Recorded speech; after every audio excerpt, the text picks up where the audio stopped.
Voilà, merci de m'accueillir au milieu de vous. Je voulais vous dire 5 choses après vous l'avoir écouté. Et puis j'essaierai de répondre à des questions auxquelles Anne, qui est très humble et qui sait que la meilleure des choses, c'est de ne répondre que dans le créneau où on a des réponses, ne voulait pas s'engager sur des domaines où elle n'avait pas directement les réponses, et donc j'essaierai d'être plus clair. Premier point, je voudrais rendre grâce, c'est-à-dire je voudrais dire merci. C'est le sens de votre journée. Vous êtes rassemblés pour rendre grâce, puiser l'espérance dans un arc-en-ciel d'expérience, rendre grâce d'être avec vous, et c'est la beauté de mon travail, c'est pas tant de travailler à la conférence des évêques dans un bureau qui n'est pas très grand, mais c'est d'être présent sur le terrain. J'ai déjà fait 69 diocèses, et je trouve que c'est intéressant de sentir comment ça se joue sur le terrain, comment les responsables locaux essaient de vivre les difficultés que nous avons tous, parce que c'est pas simple d'être dans le monde qui est le nôtre, qui est tout de même un monde de désespérance. On n'a souvent que des mauvaises nouvelles à la télévision, aussi bien sur la santé du monde, sur la santé de l'Europe, sur la santé de la France, et même sur la santé de l'Église. Donc c'est pas facile d'être acteur dans cette Église et d'essayer de garder le tonus. Donc merci, c'est un cadeau pour moi d'être avec vous. Merci pour ce que vous faites au quotidien. Je répète toujours, je disais à Anne tout à l'heure que je me répète, mais je répète toujours que j'ai vu une fois une émission de télévision qui m'a profondément déçu. Elle nous parlait de personnes de mon âge, j'ai 71 ans, qui partaient à Essaouira dans le sud marocain pour plus payer d'impôts et qu'on leur foute la paix. Et je dis toujours merci, vous payez des impôts, c'est très important parce que c'est la solidarité nationale, et en plus votre objectif de vie, c'est pas qu'on vous foute la paix. Vous avez ce désir d'être au service des autres. Donc c'est vrai, c'est beau, et je ne dirai jamais qu'il y a beaucoup de cheveux blancs, d'abord parce que j'en ai, et ensuite parce que je trouve que c'est très discriminant pour cette catégorie de population qui bientôt, les plus de 60 ans, va être plus nombreuse que les moins de 21 ans. Donc ne dénigrons pas les vieux, nous en faisons partie pour la plupart d'entre nous, et c'est une dimension essentielle de la vie sociale, ne l'oublions pas. Merci donc pour ce que vous faites, merci pour ce que vous êtes, parce que je continue de croire qu'on ne peut pas être dans ces missions, au sens large, sans être profondément transformé. Nous ne sommes plus, je ne suis plus le même, ça fait 14 ans que je suis dans ces questions de santé, bon ça fait 42 ans que je suis prêt, j'ai bourlingué dans plein de choses, y compris comme vicaire général ou comme administrateur, et faisant fonction d'évêque pendant 1 an, mais c'est vrai que, comme on disent les jeunes, je prends mon pied aujourd'hui. Parce que je découvre que la rencontre des vulnérabilités, j'ai écrit un livre là-dessus, la rencontre des vulnérabilités nous transforme, nous fait grandir, nous abîme, et parce qu'elle nous abîme, elle nous fait grandir. De même, j'y reviendrai tout à l'heure, que Jésus, Dieu fait homme, lorsqu'il rencontre les hommes, ça le fait grandir. Ou alors il n'est pas homme. Nous y reviendrons sur l'histoire de la Cananéenne. Enfin, nous sommes rassemblés pour rendre grâce, et pour rendre grâce, il faut se rendre compte. Et pour se rendre compte, il faut rendre compte. Je ne sais pas si je suis clair. Pour rendre grâce, pour dire merci, il faut que je me rende compte de ce que je fais. Si je suis le nez dans le guidon, je ne me rends pas compte de ce que je fais. Donc pour me rendre compte de ce que je fais, pour pouvoir rendre grâce, il faut que je m'arrête et que je regarde. Et dans l'Église, nous ne le faisons pas assez, entre autres nous prêtres. Nous faisons une chose, puis une autre, puis une autre, puis une autre, et il y a un moment où on en a assez, on appelle ça aujourd'hui burn-out. Je me souviens quand j'étais vicaire général, il y a une vingtaine d'années de ça, j'ai vu des catéchistes arrêter en me disant « je ne sais plus si j'ai la foi ». Et ça posait de sacrées questions. Si des hommes et des femmes au service de l'Église perdent la foi, ça m'interroge. Mais c'est vrai que c'est une question pour l'Église aussi, pour l'évêque, pour les prêtres, pour chacun d'entre nous, de dire comment nous aidons ceux qui sont au service de l'Église à grandir dans la foi, en dépit ou avec tous les coups qu'ils reçoivent. Donc je répète, pour rendre grâce, il faut se rendre compte, et pour se rendre compte, il faut rendre compte. Et je dis souvent aux évêques, il faut, ayant donné mission, que vous demandiez un retour sur la mission. Deuxième temps de ma réflexion, il y en a 5. Deuxième temps de ma réflexion, ce qui est beau, ce qui est grand dans ce que nous vivons dans la pastorale de la santé, c'est que nous allons à la rencontre des invisibles. J'ai regardé il y a quelques jours le film Lourdes. Ce que je trouve extraordinaire dans ce film, c'est qu'il nous montre des tas de visages qu'on ne rencontre jamais rue nationale à Tours ou chez vous. C'est-à-dire que l'enjeu de la pastorale de la santé, c'est de nous montrer des gens qui ne sont plus dans les circuits. Claire Marin, qui était philosophe et qui était longuement malade, disait que les malades étaient hors jeu, JEU. Je dis souvent que les malades sont excommuniés, ils sont hors de la communion de l'Église. Alors il n'y a eu aucune condamnation. Et donc nous allons aussi bien vers des malades, vers des personnes handicapées, ou vers des personnes très âgées qui n'ont plus de lien avec la société, ils sont dans une certaine mort sociale. Une enquête des petits frères des pauvres il y a 2 ans disait 300 000 personnes ne voyaient personne par mois.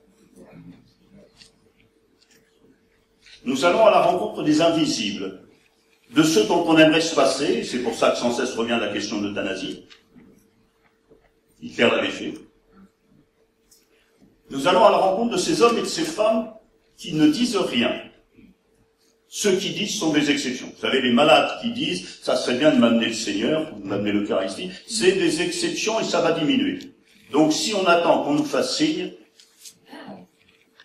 on n'aura plus rien à faire. Et dans les quelques hôpitaux de France où on essaie de... où les directeurs veulent sauvegarder les règles et dire que vous n'avez le droit d'aller voir que les gens qui font signe, je dis pas que les aumôniers se tournent les pouces, mais il y a plus beaucoup de travail à faire. Parce que même les catholiques ne font pas signe.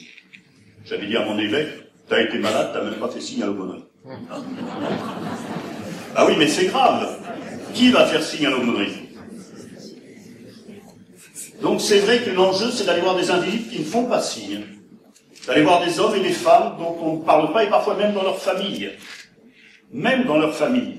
On donne un coup de fil tous les 15 jours depuis Marseille en disant « ça va, t'es en pleine forme ?» Mais bien sûr que la personne qui est en mauvaise forme a, j'allais dire, la gentillesse de dire « tout va bien, ne vous inquiétez pas ». Nous allons vers des invisibles, et c'était très beau tout à l'heure l'un des montages, nous allons vers des visages. C'était très beau cette succession de visages, et c'est ce que j'ai beaucoup aimé dans le film Lourdes. C'est toujours des vues de très très près, en gros plan, des visages et des noms, des prénoms souvent.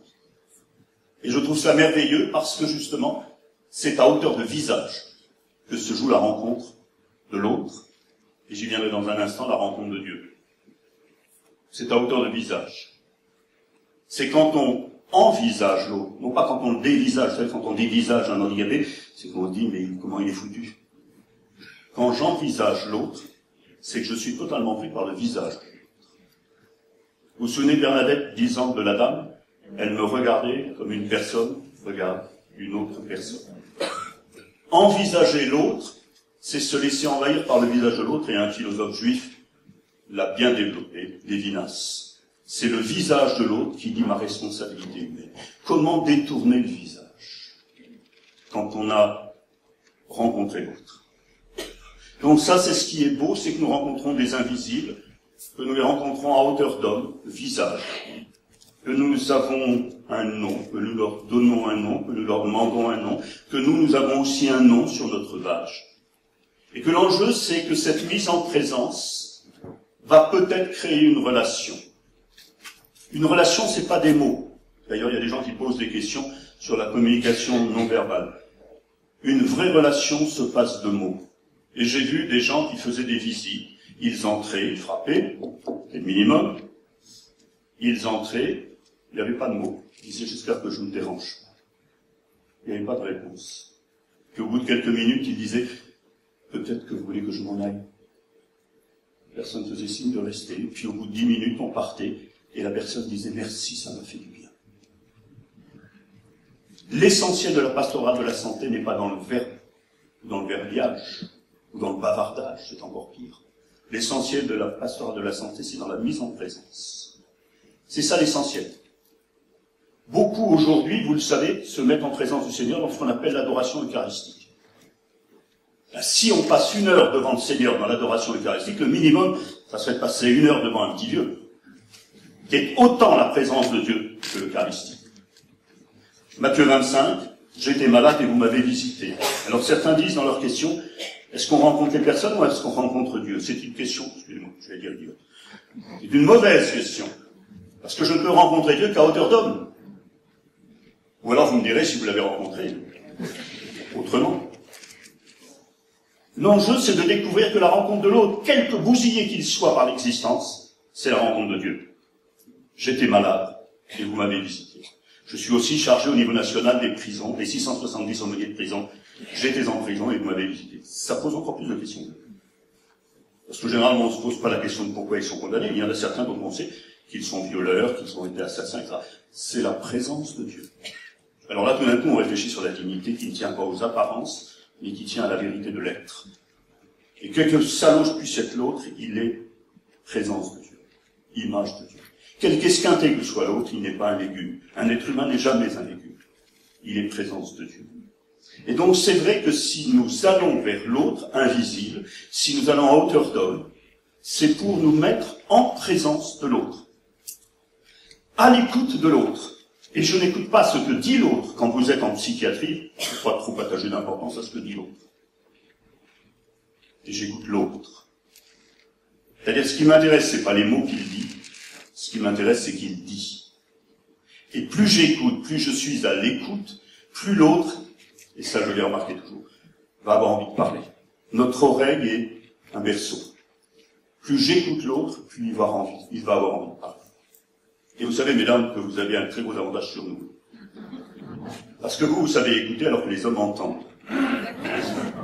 Pour entendre, il suffit d'avoir deux oreilles ou un sonotone. Pour écouter, il faut autre chose.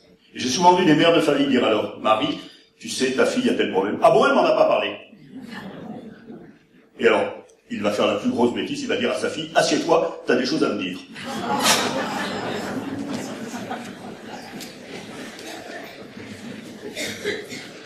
Alors que la fille a parlé à sa mère parce que sa mère faisait autre chose. Et que les femmes savent faire deux choses à la fois. Je ne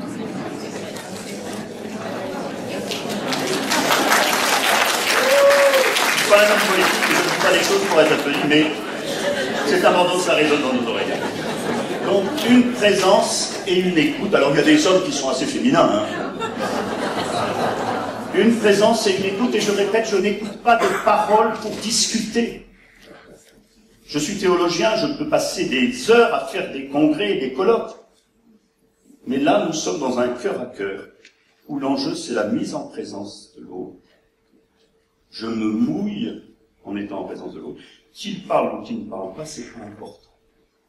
Alors, s'il parle et s'il dit des mots cohérents, bien, je vais les entendre. Par exemple, quelqu'un va me dire, j'en ai marre de vivre, je veux mourir. Je ne vais pas commencer à réagir en disant, faut pas dire ça. Je vais commencer à réagir en disant, merci de me le dire. Et pourquoi vous me dites cela aujourd'hui? Ce qui m'importe, c'est pas de discuter l'envie de mourir. Ce qui m'importe, c'est que le cadeau que l'autre me fait émerveiller. Il me fait le cadeau de me dire qu'il en a marre. Et c'est un sacré cadeau. Et je suis là, j'y viendrai au nom de l'Église pour entendre ces cadeaux-là. J'ai bien aimé l'expression de ce matin, vous faites sauter les bouchons. C'est encore mieux quand c'est du champagne, mais sauter les bouchons, ça veut dire qu'il y a plein de blocages dans la tête des gens et parfois dans la nôtre. Plein de blocages dans la tête des familles. Vous savez, ces gens qui, parce que parfois quand on va voir quelqu'un qui est malade, il y a de la famille qui est là. Quand le malade dit qu'il en a marre, etc., le conjoint dit toujours, mais non, faut pas dire ça, tu sais très bien qu'il va t'en sortir. C'est un sacré bouchon, Et je peux pas dire au conjoint que si vous pouvez sortir dans le couloir, je sois un peu tranquille pour parler avec votre conjoint. Il y a des bouchons à faire sauter, et tant mieux quand ils sautent. Tant mieux quand quelqu'un se confie à vous dans une vraie confession. Et ne paniquez pas, ne vous demandez pas quel prêtre je vais aller chercher, etc. Vous avez fait sauter un bouchon. Il y avait quelque chose qui était coincé. Ça, c'est des coincés. Dites merci. Essayez de dire merci à chaque fois qu'on dit quelque chose. Vous savez, on dit ça aux petits-enfants. Merci. Qu'est-ce qu'on dit? Merci. Souvenez-vous que c'est là l'essentiel de notre présence. Nous sommes là, à hauteur d'hommes auprès de gens et de femmes qui sont invisibles dans la société, pour permettre, en les envisageant, je répète, sans les dévisager, leur permettre d'advenir à eux-mêmes, voire à une parole. Et je le répète, il se voit des gens diront, ça me fait du bien. Et alors quand vous êtes avec des polyhandicapés, quand vous êtes avec des gens très très très fragilisés, c'est évident, vous n'aurez pas de longues conversations. Et c'est évident que vous ferez énormément de bien à l'autre, et ça vous fera énormément de bien d'être à hauteur de visage. D'envisager l'autre et de le laisser vous envisager. Parfois, vous l'exagérez aussi un petit peu, en se demandant qui vous êtes. Troisième élément de ma réflexion, après avoir dit que je voulais rendre grâce, parce que je crois que l'action de grâce est vraiment au cœur de notre mission, et c'est ce que vous vivez aujourd'hui. Et je suis heureux d'être avec vous. Deuxième dimension, j'ai dit, vous allez à la rencontre des invisibles, de ceux qui n'ont pas la place dans la vie courante, de ceux dont on ne parle pas, dont on ne parle plus, de ceux dont on se demande quand est-ce que ça va finir. Parfois, c'est même la famille qui dit quand est-ce que ça va finir. Troisièmement, vous êtes envoyés en mission. C'est-à-dire, si vous êtes là, c'est pas parce que vous savez pas quoi faire. Et normalement, personne dans la pastorale de la santé n'est à son compte. Nous sommes là parce qu'on est envoyés en mission. La mission, je vous le rappelle, et je pourrais développer, mais j'ai pas de temps, c'est la réalité de Dieu. Dieu est en mission, en sortie, en révélation. Dieu n'est pas le Dieu des philosophes. Dieu est celui qui vient à la rencontre des hommes et qui vient faire route avec les hommes. Et donc le premier en mission, c'est Dieu, et bien sûr le premier en mission, c'est Dieu le Fils. Mais le Père était déjà venu à la rencontre des hommes. Dieu le Fils vient à la rencontre des hommes et il n'y vient pas n'importe comment. C'est ce que remarquera Paul dans la lettre aux Philippiens. Vous savez, dans ce chapitre 2, dont on dit en théologie que c'est la kénose. C'est-à-dire lui qui était l'égal de Dieu, il s'est vidé pour se faire homme et même esclave. Le terme, c'est doulos, c'est pas diakonos, c'est pas serviteur, c'est pas fait servir, il s'est fait esclave. Et donc, si je veux entrer dans la mission de Dieu, la mission du Christ, il faut que je me fasse esclave. Et c'est exactement ce qu'on a en Jean 13. Vous savez, ce texte qu'on lit tous les ans, le jeudi saint, le fameux lavement des pieds. Tout à l'heure, il y a été fait allusion. Et c'est un très beau signe. C'est le signe de l'arche où c'est le premier. Je me mets au service. J'ai vu un jour un mariage où ils se sont lavés mutuellement les pieds. Je trouvais ça extraordinaire. C'était pas très pratique avec la robe de mariée, mais c'était très bien. Nous sommes là comme signe du Christ, mais pas du Christ qui est sur un trône, pas du Christ qui enseigne, du Christ qui se vide de lui-même pour se faire esclave. Et à la fin du récit, vous le savez, Jésus dit, c'est un exemple que je vous ai donné, vous aussi faites de même. Et donc, si l'on nous donne une mission, si l'évêque donne une mission, ou si les curés délégués de l'évêque donnent une mission, c'est pour être en mission à la manière du Christ. Nous sommes signes d'évangile. C'est-à-dire signe de bonne nouvelle, c'est ça évangile. Le signe d'évangile que je suis, c'est par ma présence silencieuse qu'il s'exprime d'abord, et j'allais dire presque totalement. Bon, je cause un peu parce que c'est ma mission, je ne serais pas venu juste pour... Enfin, j'aurais pu venir juste pour vous écouter. Et généralement, on me demande de parler. Mais vous, lorsque vous allez vers ces gens invisibles, vous n'êtes pas là pour parler. Vous n'êtes pas là pour les consoler. Vous n'êtes pas là pour leur raconter des carabistouilles. Mais non, vous allez voir, ça va s'arranger. Alors que la personne sait très bien que c'est foutu. Et elle l'a vu dans le visage des soignants. Je suis pas là pour dire des belles paroles, je suis là pour être signe du Christ, signe d'évangile. Et donc une bonne nouvelle. Et je l'ai dit tout à l'heure, quelqu'un qui reste silencieux peut dire « Merci, ça m'a fait du bien ». Et en ce sens-là, je suis une bonne nouvelle itinérante. Au passage, j'espère être une bonne nouvelle pour vous, mais ne me répondez pas. Donc, signe d'évangile, un style de vie qui parle d'évangile, qui dit une bonne nouvelle, dans un monde, je vous le répète, où toutes les informations du soir sont des mauvaises nouvelles. Être signe d'évangile, au nom du Christ, mais de ce Christ qui se vide de lui-même, comme dit Philippiens 2. Nous sommes aussi, puisque nous sommes signes du Christ, et que l'Église est le corps du Christ, nous sommes signes de l'Église. Mais nous ne le sommes pas tout seuls. Nous le sommes parce que nous sommes en équipe. Alors on a développé ça. Mais pour moi, c'est essentiel, c'est la vie d'équipe qui fait de nous des signes d'église et des signes sacramentels. À Lourdes, au mois de novembre, on a réinsisté auprès des responsables diocésains avec mon ami Christophe Théobald pour dire c'est vraiment un sacrement de la présence de Dieu que vous êtes dans les lieux où vous êtes. De même que le Concile Vatican II, dans Lumen Gentium, dit que l'Église est sacrement, c'est-à-dire le signe et le moyen de l'union intime avec Dieu et de l'unité de tout genre humain, vous êtes, là où vous êtes, sacrement de l'Église et donc sacrement du Christ. C'est pas rien. Et c'est pour ça qu'on n'est pas à son compte. Je ne peux pas décider tout seul des sacrements. Je suis signe, je suis là envoyé Alors c'est intéressant parce que le pape François, depuis 4 ans, ne cesse de parler de périphérie, de sortie. Oui, l'Église est rassemblée dans sa paroisse, dans sa petite église paroissiale, sa grande église, et elle envoie des hommes ou des femmes pour aller ailleurs, là où il n'y a pas d'église, pour être signe de l'église et pour fonder l'église. Et vous voyez, c'est très intéressant, quand je suis avec les aumôniers de prison. Fonder l'église en prison, fonder l'église dans une EHPAD, fonder l'église dans un hôpital, fonder l'église dans un centre médico-social. C'est pas de construire quelque chose, c'est fonder. Vous savez, quand le Christ dit à François, répare mon église, c'est pas de mettre des pierres l'une sur l'autre. Et aujourd'hui, il faut la réparer, l'église. Et c'est pas des pierres qu'il faut mettre pour faire un peu la cathédrale Notre-Dame de Paris, mais il faut réparer l'église parce qu'elle est bien abîmée. Pas les pierres, les hommes, et un certain nombre de prêtres. Donc dans cette mission qui nous est confiée d'être signe d'évangile, d'être signe d'église, nous récoltons, et tout à l'heure quelqu'un l'a dit, et je trouve l'expression très belle, nous récoltons des pépites. Nous sommes des orpailleurs. Et une pépite, ça ne se garde pas pour soi. Une pépite, ça se partage. Nous venons au nom de l'Église, eh bien il faut partager les pépites que nous découvrons. Il y a un enjeu ecclésial très très fort de notre réalité de pastorat de la santé. Nous ne sommes pas dans notre coin en train de faire du bien, d'ailleurs tout ça veut dire faire du bien.